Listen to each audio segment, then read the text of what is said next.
এসেছি। আমি আজকে খুব আনন্দিত। আজকে সবাই মিলে রাজনৈতিক সমস্ত দল ভুলে গিয়ে, দলমত ভুলে গিয়ে একসঙ্গে মহাবারণী মেলা হচ্ছে। কি আনন্দ, কি আনন্দ! ভক্তরা চেয়েছিল এইটা, ভক্তরা চেয়েছিল এইটা।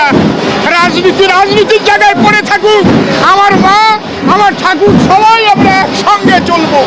কত বছর পর্যন্ত ভুল হয়েছিল? কত বছর পর্যন্ত কি ভুল হয়েছিল?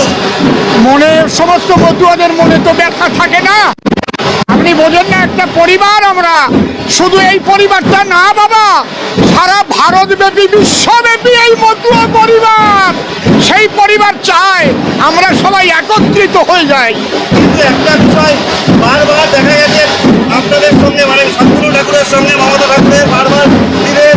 আর হবে না, আর হবে না, সব নিজের সব পিছনের কথা ছেড়ে দেন, আর হবে না। সর্বশেষ কি মাতৃশক্তিতে আসতে হলো? আপনি যা বলবেন তাই ওই রকম ডিভাইডেড করবেন না, আপনি দোহাই ধরবেন। সবাই আমরা হরিচরণ শান্তি মাতার চরণ তলে এসেছি, সবাই সবাই, মা বাবা ভাই বোন। আমি বোন মধুপর্ণাকে আমি ধন্যবাদ জানাবো। তার প্রথম কথাই আমি শুনেছিলাম, তার কথা শুনে আমি কেঁদে ফেলেছি। কত ভালো, কত ভালো, এরা অনেক অনেক বড় হবে, অনেক দূরে যাবে এরা। অবশ্যই মা না থাকলে শুধু মধুপর্ণা তো করতে পারে না, মায়ের তো অন্তর আছে, উভয় দিক তো এগোতে হবে না। কেউ যদি কোর্ট ধরে বসে থাকে তাহলে তো হবে না। এই জন্য সবাই আমাদের এই একত্রিত হয়ে গেছে, সব মতুয়ারা, বিরাট আনন্দ। বোঝেন না, আমি মায়ের কাছে চলে এসেছি প্রণাম করতে মাকে। আপনি আমাকে দেখে বুঝতে পারছেন না?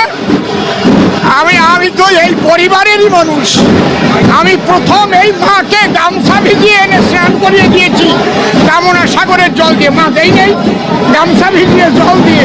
তুমি বললে অসীম, এইরকম আমার কেউ কোনোদিন করে নাই। গামছা ভিজিয়ে এনে আমি স্নান করিয়েছি, মাথায় জল দিয়েছি। কি বলবেন আজকে এই যে? না না, এখানে তো বিধায়কের ব্যাপার না, এটা ভক্ত এবং ভগবানের মহামিলন, মা সন্তানের ব্যাপার। এবং এই মিলনটাই তো আমরা চেয়েছিলাম, যে ভক্ত ভগবানে এসে এই মহামিলনের উৎসব, যেটা প্রমোদরঞ্জন ঠাকুর এবং বীণাপাণি আজকে এই সৃষ্টি করে গেছে। ওপার বাংলাতে আমরা যেতে পারছি না, কিন্তু আজকে যে মহামিলনের উৎসব, সংসার থাকলে গোলমাল হয়, ভুল বোঝাবুঝি হয়, তো জগতের নিয়ম, কিন্তু ভক্তরা শান্তি পাক, এটাই আমি চাই। শেষ পর্যন্ত কি মাতৃশক্তির জয় হলো? পৃথিবীতে মাতৃশক্তির উপরে কোনো শক্তি নাই। এবং হরিচাঁদের যে মতুয়া ধর্ম দর্শন, পৃথিবীতে সব জায়গায় বলছে নারী নরকের দাগ, আর আমার হরি ঠাকুর বলছে নারী পুরুষ পাইবে সমান অধিকার। নারী শক্তির চিরকাল সম্মান ছিল, এবং আজও আছে, আগামীতেও থাকবে। আমরাই জন্ম দেই, পৃথিবীর সৃষ্টি করি আমরা, নারী না হলে কোনো সৃষ্টি হয় না। বিগত বছর মেলার সময় মমতা ঠাকুরের চোখে দেখা গেছিল কান্নার জল, আজ কিন্তু জল ছলছল করছে। এই জল কিসে? এই জল আমার ভক্তের জল।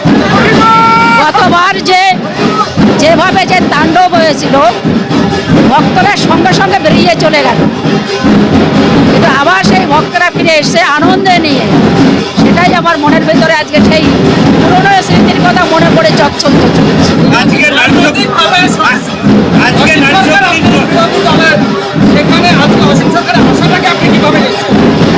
আমি বললাম, এটা তো ভক্ত ভগবানের মহামিলনের জায়গা, এটা তো রাজনীতির জায়গা। আগেও আমরা কোনোদিন ভাবিনি, আমি আজও ভাবিনি, আগে তো ভাববো না।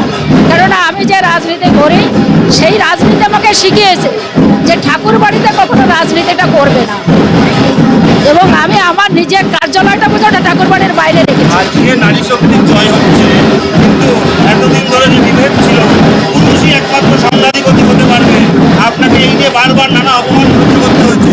কিন্তু আজকে সেই বিজেপির একজন বিধায়ক আপনার কাছে আসছে, প্রণাম করছে, এই নারী শক্তির জয়, অথচ পুরুষ সাংবাদিকতা নিয়ে বিভেদ ছিল। কি বলবেন?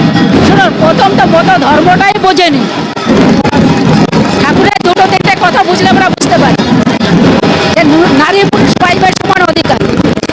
নারীদের উনি সেই সম্মান দিয়েছে আজ থেকে 200 বছর আগে, এবং পরবর্তীকালে প্রমোদরঞ্জন ঠাকুর বাই ল তৈরি করে গেছে, সেখানে কোনো লিঙ্গ ধারণ করে সংঘাধিপতি হবে না। কোনো যোগ্য ব্যক্তি ঠাকুরবাড়ি যদি হয় তাহলে সে সংঘাধিপতি হওয়ার উপযুক্ত। যদি উপযুক্ত ঠাকুরবাড়িতে কেউ না থাকে, মতো মহাসংঘ চাইলে কোনো ভক্তকে ওখানে বসাতে পারে।